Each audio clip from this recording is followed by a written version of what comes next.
can't even with measles outbreaks. Attacks on federally funded work fighting against misinformation, and misinformation being actively spread by public officials. So that's the topic of this week's Healthcare Triage.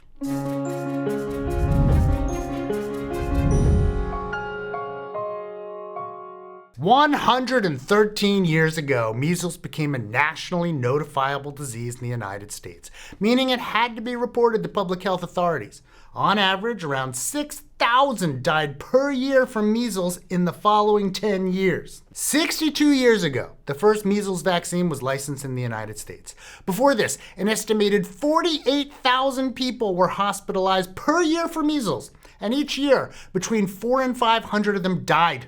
While this is far less than the 6,000 annual deaths seen 40 to 50 years before that, largely thanks to advances in nutrition and healthcare, it wasn't until the vaccine that we weren't losing at least hundreds of people per year to the disease. 25 years ago, measles was declared eliminated from the United States for the first time.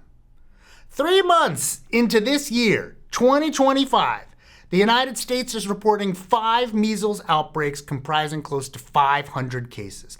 This is higher than measles cases reported in any of the last 5 years, and already at approximately 38% of the cases reported in 2019, the highest year since 2000 when the disease was declared eradicated. We can protect almost everyone from measles via herd immunity if more than 95% of people in a given community are vaccinated.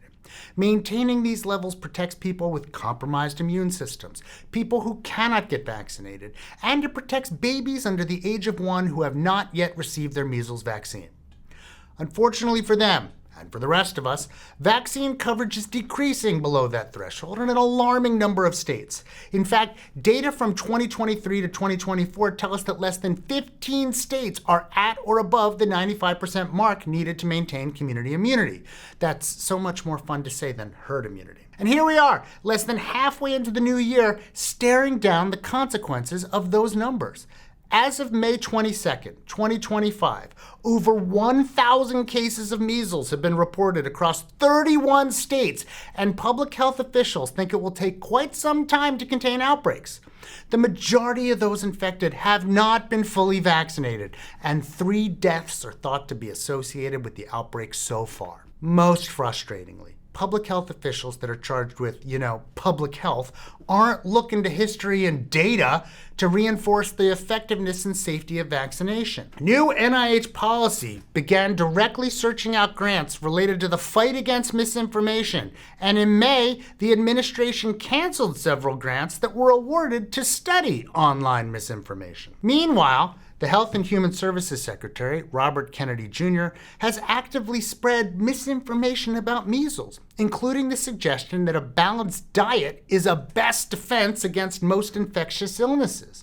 While being malnourished is a problem when it comes to almost anything, contracting measles is a far cry from being an issue of a balanced diet. He has also questioned the safety of vaccines with inaccurate claims about how they are tested, and he appears to have initiated several vaccine-related lawsuits that are all based on complete misunderstandings of how any of this works.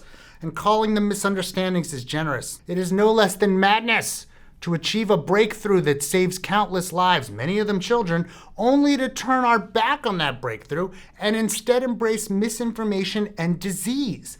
The data truly speak for themselves here, and I encourage every single person and every parent to lean on that, lest we let history repeat itself. Hey, did you enjoy this video? You might enjoy this previous video, which is sadly also on why is measles making a comeback.